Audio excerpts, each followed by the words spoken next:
రవళి మ్రోగుతుంది మురళీ రవళి మ్రోగుతుంది మురళీ రవము హెచ్చే మేలుకో మానవాలభించు భగవాన్ నీ ద్వారముదరి ఆమతిస్తూ మురళీ రవళి మ్రోగుతుంది మురళీ రవళి మ్రోగుతుంది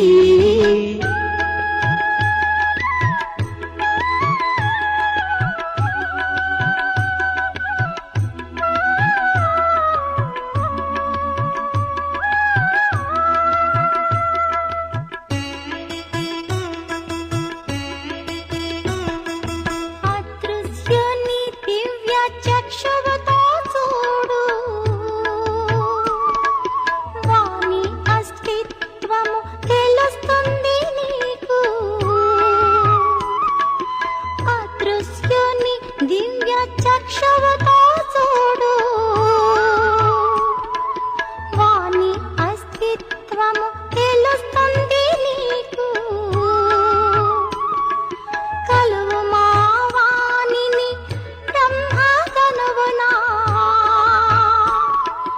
మానసోత్సాహము పొంగి ఈ వేళ ఆపు కాల వేగాన్ని మేల్కొలుపు వివేకాన్ని సర్వానికి మూలమాతడే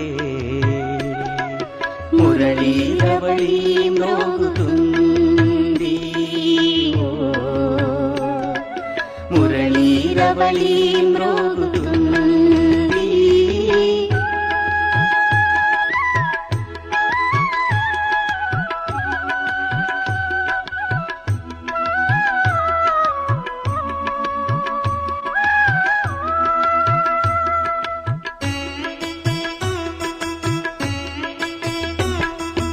ఎప్పుడు ధమనులలో ప్రవహించును అప్పుడే నడచు నీ శ్వాస ఎప్పుడు ధమనులలో ప్రవహించును అప్పుడే నడచు నీ శ్వాస పొందితివి సర్వము నీవు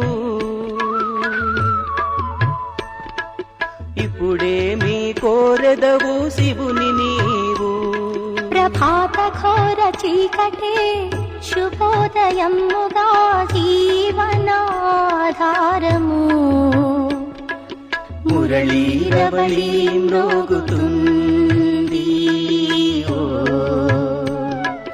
మురళీ రవళి మ్రోగుతుంది మురళీ రవళి మ్రోగుతుంది మురళీ రవళి మ్రోగుతుంది మురళీ రవళి మ్రోగుతుంది మురళీ రవళి మ్రోగుతుంది మురళీ రవళి మ్రోగుతుంది.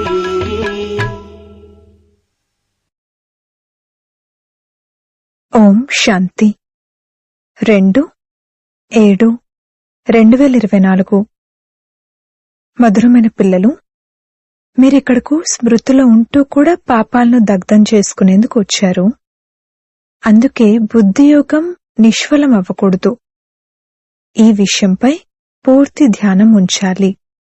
ప్రశ్న: ఏ సూక్ష్మ వికారం కూడా అంతిమంలో కష్టం కలిగిస్తుంది? జవాబు: ఒకవేళ సూక్ష్మంగానైనా లోభమనే వికారం ఉన్నట్లయితే, ఏవైనా వస్తువులను లోభం కారణంగా తమ వద్ద పోగు చేసుకుని పెట్టుకున్నట్లయితే, అదే అంతిమంలో కష్టం రూపంలో గుర్తుకొస్తుంది. అందుకే బాబా అంటారు, పిల్లలు, మీ వద్ద ఏమీ ఉంచుకోకండి. మీరు అన్ని సంకల్పాలను కూడా ఇముడ్చుకుని తండ్రి స్మృతిలో ఉండే అలవాటు చేసుకోవాలి. అందుకని దేహీ అభిమానులుగా అయ్యే అభ్యాసాన్ని చేయండి.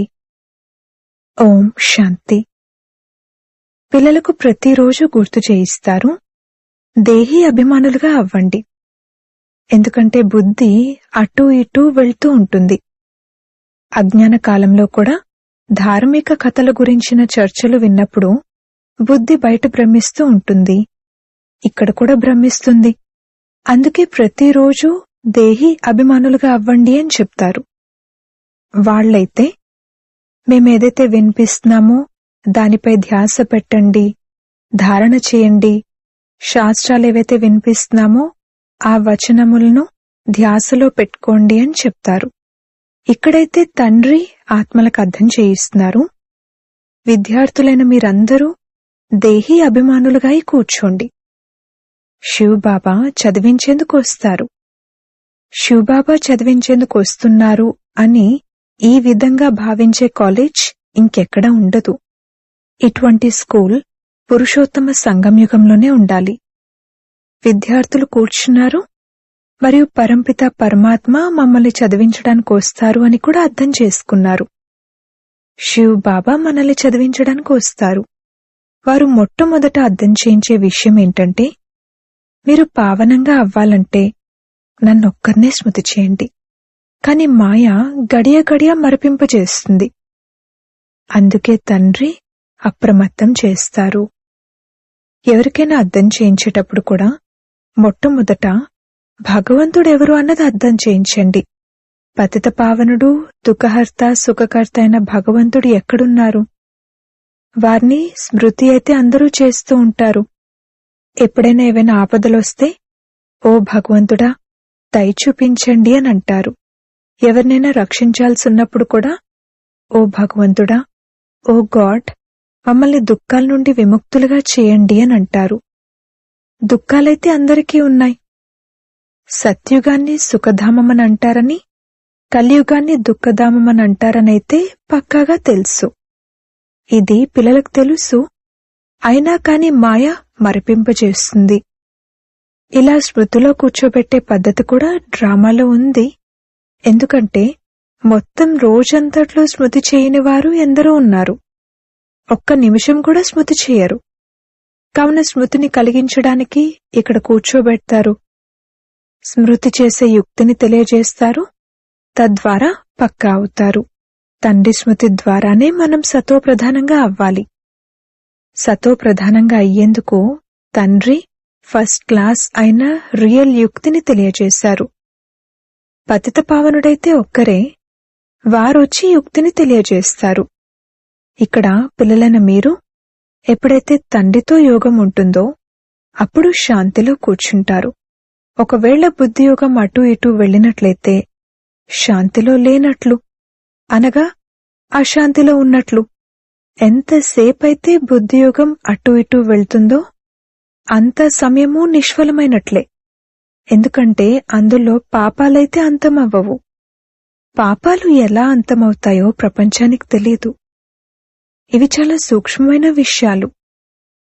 మీరు నా స్మృతిలో కూర్చోండి అని తండ్రి అన్నారు. కావున ఎప్పటి వరకైతే స్మృతి రూపీ తాడు జోడించబడి ఉంటుందో అంత సమయము సఫలత ఉంటుంది. బుద్ధియోగం కొద్దిగా అటూ ఇటూ వెళ్లినా ఆ సమయం వ్యర్థమవుతుంది, నిష్ఫలమవుతుంది. పిల్లలు, నన్ను స్మృతి చేయండి అని తండ్రి డైరెక్షన్ ఉంది కదా. మరి స్మృతి చేయకపోతే అది నిష్ఫలమవుతుంది. దానివల్ల ఏమవుతుంది? మీరు త్వరగా సతోప్రధానంగా అవ్వరు. ఇక అది అలవాటైపోతుంది. ఇదిక ఇలా జరుగుతూనే ఉంటుంది. ఆత్మకు ఈ జన్మ పాపాల గురించైతే తెలుసు.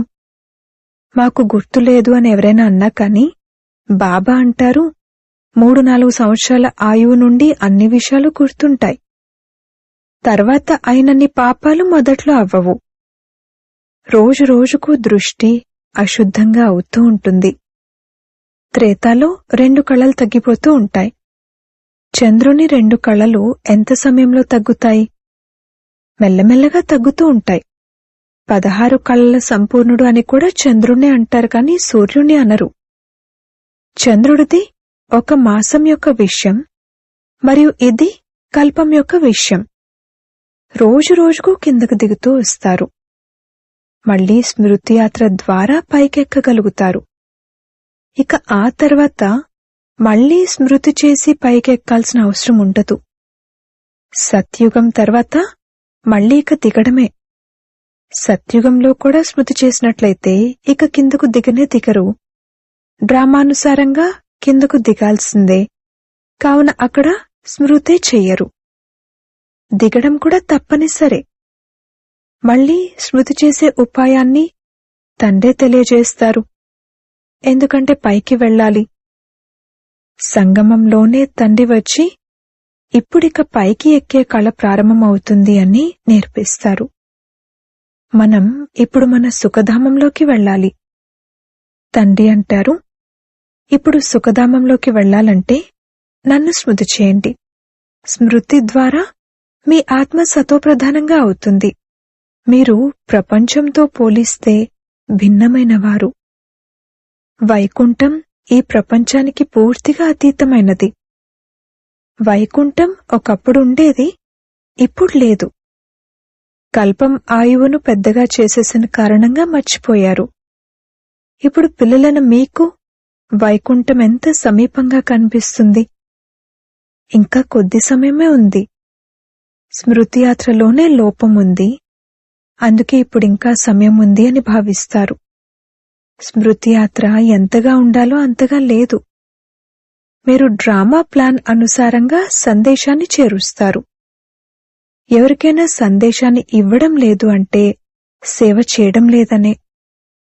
మొత్తం ప్రపంచమంతటికి నన్నొక్కర్నే స్మృతి చేయండి అని తండ్రి చెప్తున్నారు అన్న సందేశాన్ని చేర్చాలి. గీతను చదివేవారికి ఈ మహావాక్యాలున్న శాస్త్రం ఒక్క గీతా శాస్త్రమేనని తెలుసు. కాని ఇందులో కృష్ణ భగవాన్ వాచాన్ రాశారు కావున ఇక ఎవరిని స్మృతి చేయాలి? శివుని భక్తిని చేస్తారు కాని శ్రీమతంపై నడిచేందుకు యథార్థమైన జ్ఞానం లేదు. ఈ సమయంలో మీకు ఈశ్వర్య మతం లభిస్తుంది. అంతకుముందు మానవ మతం ఉండేది. రెండింటికి రాత్రికి పగలుకు ఉన్నంత తేడా ఉంది. ఈశ్వరుడు సర్వవ్యాపి అని మానవ మతం చెప్తుంది. కాని అలా కాదు అని ఈశ్వర్య మతం చెప్తుంది. తండ్రి అంటారు, నేను స్వర్గస్థాపన చేయడానికి వచ్చాను కావున తప్పకుండా ఇది నరకమే. ఇక్కడ పంచవికారాలు అందరిలోనూ ప్రవేశించి ఉన్నాయి. ఇది వికారి ప్రపంచం. అందుకే నేను నిర్వికారిగా తయారు చేయడానికి వస్తాను. ఎవరైతే ఈశ్వరుని పిల్లలుగా ఉన్నారో వారిలో వికారాలైతే ఉండవు. రావణుడి చిత్రాన్ని 10 తలలతో ఉన్నట్లుగా చూపిస్తారు. రావణుడి సృష్టి నిర్వికారి అని ఎప్పుడూ ఎవరూ అనలేరు. ఇప్పుడిది రావణ రాజ్యమని, అందరిలోనూ పంచవికారాలు ఉన్నాయని మీకు తెలుసు. సత్యుగంలో రామరాజ్యం ఉంది. అందులో ఏ వికారాలు లేవు. ఈ సమయంలో మనుషులు ఎంత దుఃఖితులుగా ఉన్నారు. శరీరానికి ఎన్ని దుఃఖాలు కలుగుతాయి. ఇది దుఃఖధామము.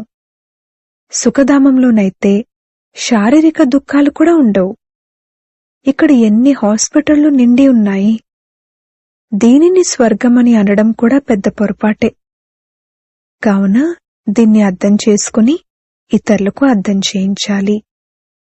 ఆ చదువైతే ఎవరికీ అర్థం చేయించేది కాదు. అక్కడ పరీక్షలు పాస్ అయి ఉద్యోగంలో చేరిపోతారు.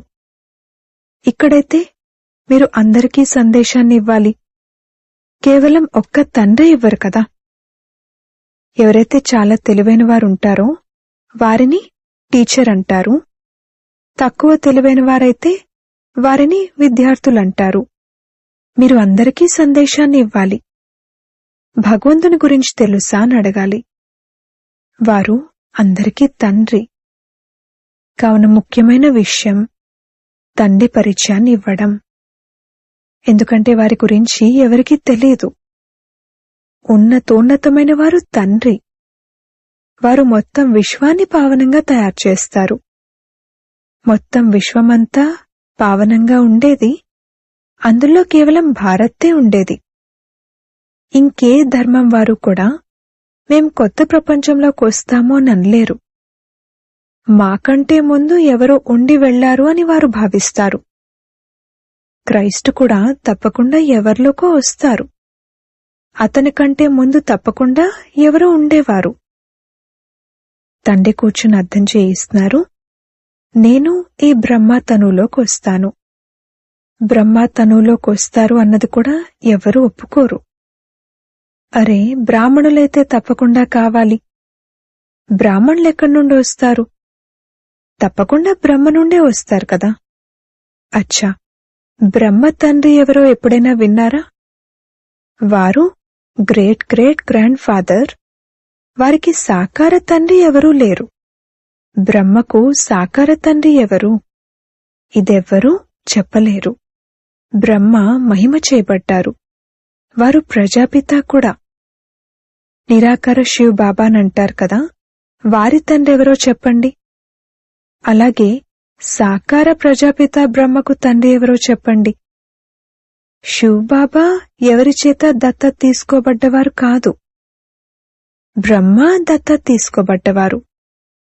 వీరిని శివబాబా దత్తత తీసుకున్నారు అని అంటారు. విష్ణువును శివబాబా దత్తత తీసుకున్నారు అని ఎప్పుడు అనరు. బ్రహ్మే విష్ణువుగా అవుతారనైతే మీకు తెలుసు. అంతేకాని విష్ణు దత్తత అవ్వరు. శంకరుని పాత్ర ఏమీ లేదు అని అతని గురించి కూడా చెప్పడం జరిగింది. బ్రహ్మ నుండి విష్ణువుగా, విష్ణువు నుండి బ్రహ్మగా అవుతారు. ఇది 84 జన్మల చక్రం. మరి శంకరుడెక్కడి నుండి వచ్చారు? అతని రచన ఎక్కడుంది? తండ్రికైతే రచన ఉంది. వారు సర్వాత్మలకు తండ్రి, మరియు మనుషులందరూ బ్రహ్మకు రచన. శంకరుని రచన ఎక్కడుంది? శంకరుని ద్వారా మనుష్య సృష్టి ఏమీ రచించడం జరగదు. తండ్రి వచ్చి ఈ విషయాలన్నింటినీ అర్థం చేయిస్తారు. అయినా కాని పిల్లలు గడియ గడియ మర్చిపోతారు. ప్రతి ఒక్కరి బుద్ధి నంబర్వారుగా ఉంది కదా. బుద్ధి ఎంతగా ఉంటుందో అంతగా టీచర్ చదువును ధారణ చేయగలుగుతారు. ఇది అనంతమైన చదువు. చదువు అనుసారంగానే నంబర్వారు పదవిని పొందుతారు. మనుషుల నుండి దేవతలుగా అయ్యే చదువు ఒక్కటే, కాని వంశం తయారవుతుంది కదా.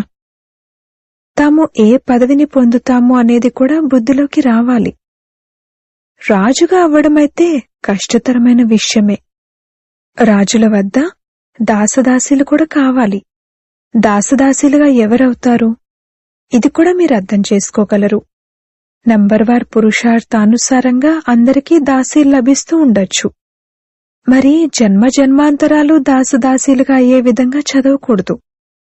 ఉన్నతంగా అయ్యేందుకు పురుషార్థం చేయాలి. సత్యమైన శాంతి తండ్రి స్మృతిలోనే ఉంది. బుద్ధి కొద్దిగా అటు ఇటు వెళ్లినా సమయం వ్యర్థమవుతుంది, సంపాదన తక్కువవుతుంది, సతోప్రధానులుగా అవ్వలేకపోతారు. చేతులతో పనిచేస్తూ ఉండండి, హృదయంతో తండ్రిని స్మృతి చేస్తూ ఉండండి అని కూడా అర్థం చేయించడం జరిగింది. శరీరాన్ని ఆరోగ్యవంతంగా ఉంచుకునేందుకు అటూ ఇటూ తిరగడం అనేది కూడా చెయ్యండి, పర్వాలేదు. కాని బుద్ధిలో తండ్రి స్మృతి ఉండాలి. ఒకవేళ ఎవరైనా పక్కనుంటే వ్యర్థమైన విషయాలు మాట్లాడకూడదు. ఇదైతే ప్రతి ఒక్కరి హృదయము సాక్ష్యం చెప్తుంది. ఇటువంటి అవస్థలో తిరగండి అని బాబా అర్థం చేయిస్తారు. క్రిస్టియన్ ఫాదర్లు పూర్తి శాంతిలో నడుస్తారు. మీరైతే మొత్తం సమయమంతా జ్ఞాన విషయాలు చర్చించరు కదా. మళ్లీ మీ నోటిని శాంతపరుచుకుని శివబాబా స్మృతిలో రేస్ చేయాలి. భోజనం చేసే సమయంలో స్మృతిలో కూర్చుని తినండి, మీ చాట్ చూసుకోండి అని బాబా అంటారు. నేనైతే మర్చిపోతాను అని బాబా తన గురించైతే చెప్తారు. నేను ప్రయత్నిస్తాను. నేను బాబాతో ఇలా అంటాను, బాబా, నేను పూర్తి సమయం స్మృతిలో ఉంటాను. మీరు నా దగ్గును ఆప్ చేయండి, షుగర్ తగ్గించండి. నా విషయంలో నేను చేసే పురుషార్థం గురించి చెప్తాను. అయినా కాని నేను స్వయమే మర్చిపోతే మరి దగ్గెలా తగ్గుతుంది? బాబాతో నేనే విషయాలనైతే మాట్లాడతానో వాటిని సత్యంగా వినిపిస్తాను. బాబా పిల్లలకు చెప్తారు, కాని పిల్లలు తండ్రికి చెప్పరు, సిగ్గుపడతారు. ఊడ్చేటప్పుడు, భోజనం తయారు చేసేటప్పుడు కూడా శివబాబా స్మృతిలోనే చెయ్యండి. అప్పుడు శక్తి వస్తుంది. ఈ యుక్తి కూడా కావాలి. ఇందులో మీ కళ్యాణమే జరుగుతుంది. అప్పుడు మీరు స్మృతిలో కూర్చుంటే ఇతరులకు కూడా ఆకర్షణ కలుగుతుంది. ఇతరులకు ఆకర్షణ అయితే కలుగుతుంది కదా. ఎంత ఎక్కువగా మీరు స్మృతిలో ఉంటే అంత బాగా నిశ్శబ్దత ఏర్పడుతుంది. డ్రామానుసారంగా పరస్పరం ఒకరి ప్రభావం ఒకరిపై పడుతుంది. స్మృతి యాత్ర చాలా కళ్యాణకారి అయినది. ఇందులో అబద్ధం చెప్పే అవసరమే లేదు. సత్యమైన తండ్రి పిల్లలు కావున సత్యంగా నడుచుకోవాలి. పిల్లలకైతే అంతా లభిస్తుంది. విశ్వరాజ్యాధికారం లభిస్తున్నప్పుడు మరి లోభంతో 10-20 చీరలు మొదలైనవి ఎందుకు పోగు చేసుకుంటారు? ఒకవేళ చాలా వస్తువులు పోగు చేసుకుంటూ ఉన్నట్లయితే చనిపోయే సమయంలో కూడా అవి గుర్తుకొస్తాయి. అందుకే చేతికర్ర కూడా వదిలేయమని, లేకపోతే అది కూడా గుర్తుకొస్తుందని భార్య చెప్పినట్లుగా ఒక ఉదాహరణ ఉంది. ఏదీ గుర్తుకు రాకూడదు, లేకపోతే తమకు తామే కష్టతరం చేసుకుంటారు. అబద్ధం చెప్పినట్లయితే పాపం 100 రెట్లు పెరిగిపోతుంది. శివబాబా బండారం సదా నిండి ఉంటుంది. ఎక్కువ పెట్టుకోవాల్సిన అవసరమేముంది? ఎవరి వస్తువులైనా దొంగలించబడితే వారికి అన్నీ ఇవ్వడం జరుగుతుంది. పిల్లలను మీకు తండ్రి నుండి రాజ్యమే లభిస్తుంది అన్నప్పుడు మరి బట్టలు మొదలైనవి లభించవా? కేవలం వ్యర్థంగా ఖర్చు చేయకూడదు. ఎందుకంటే స్వర్గస్థాపనలో అబలలే సహాయం చేస్తూ ఉంటారు. వారి ధనాన్ని అలా వ్యర్థం చేయకూడదు కూడా. వారు మీ పాలన చేస్తారు కావున వారి పాలన చేయడం మీ బాధ్యత. లేకపోతే 100 రెట్ల పాపం తలపైకెక్కుతుంది. అచ్చా, మధురాతి మధురమైన సిక్కిలదే పిల్లలకు మాతాపితా బాప్దాదాల ప్రియస్మృతులు మరియు గుడ్ మార్నింగ్. ఆత్మిక పిల్లలకు ఆత్మిక తండ్రి నమస్తే. ధారణ కొరకు ముఖ్య సారము. మొదటి పాయింట్, తండ్రి స్మృతిలో కూర్చునే సమయంలో కొద్దిగా కూడా బుద్ధి అటు ఇటు భ్రమించకూడదు. సదా సంపాదన జమ అవుతూ ఉండాలి. స్మృతి ఎలా ఉండాలంటే నిశ్శబ్దం ఏర్పడాలి. రెండో పాయింట్, శరీరాన్ని ఆరోగ్యవంతంగా ఉంచుకునేందుకు అటూ ఇటూ తిరగడానికి వెళ్ళినప్పుడు పరస్పరం పరచింతన విషయాలను మాట్లాడుకోకూడదు. నోటిని శాంతిగా ఉంచుకుంటూ తండ్రి స్మృతి చేసే రేస్ చేయాలి. భోజనం కూడా తండ్రి స్మృతిలో తినాలి. వరదానము: నిశ్చయ బుద్ధి కలవారిగా అయి బలహీన సంకల్పాల వలను సమాప్తం చేసే సఫలతా సంపన్న భవ. ఇప్పటి వరకు మెజారిటీ పిల్లలు బలహీన సంకల్పాలను స్వయమే ఇమర్జ్ చేసుకుంటారు. అవుతుందో అవ్వదో తెలీదు, ఏమవుతుందో తెలీదు. ఈ బలహీన సంకల్పాలే అడ్డుగోడగా అవుతాయి మరియు సఫలత ఆ గోడ లోపల దాగిపోతుంది. మాయ బలహీన సంకల్పాల వలను పరిచేస్తుంది. ఆ వలలోనే చిక్కుకుపోతారు. అందుకే నేను నిశ్చయ బుద్ధి విజయీ ఆత్మను, సఫలత నా జన్మసిద్ధ అధికారము అని ఈ స్మృతి ద్వారా బలహీన సంకల్పాలను సమాప్తం చెయ్యండి. స్లోగన్: మూడవ నేత్రమైన జ్వాలాముఖి నేత్రం తెరుచుకుని ఉన్నట్లయితే మాయ శక్తిహీనమైపోతుంది. ఓం శాంతి.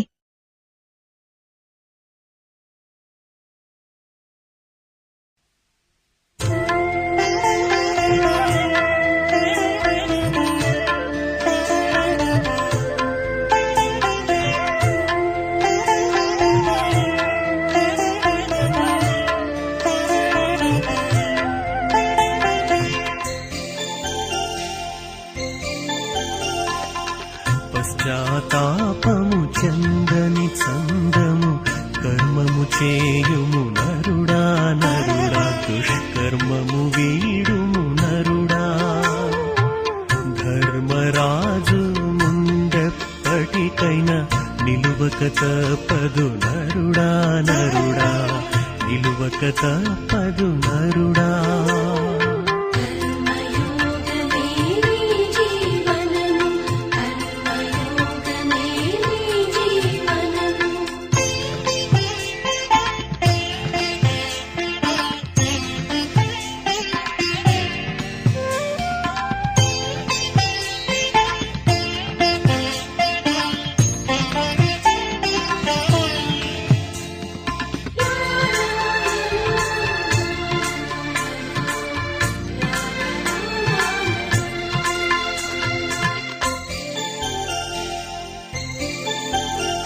ఇతరుల కోసం ఎప్పుడు నీవు మంచి మాత్రమే కోరుకో. నిన్ను ద్వేషించే శత్రువునైనా నీ మిత్రునిగా మార్చుకో. అవమానముతో తల వంచుకునే తప్పును చేయకు నరుడా.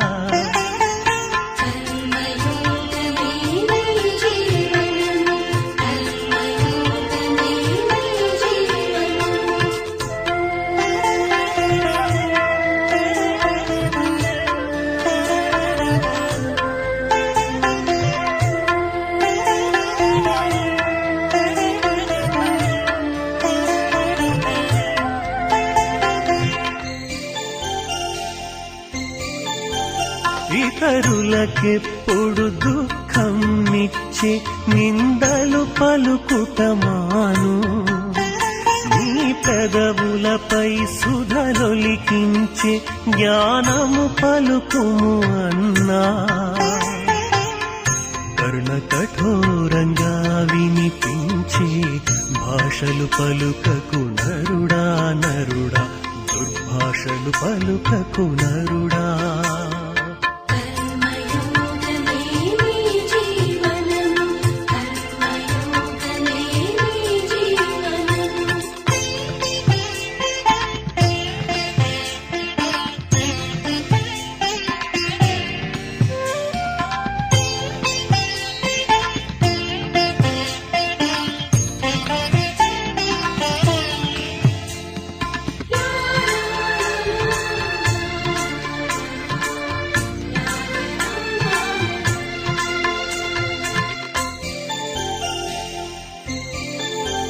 పరమార్థముతో పవిత్ర సంచిత కర్మము నువ్వు చెయ్యాలి.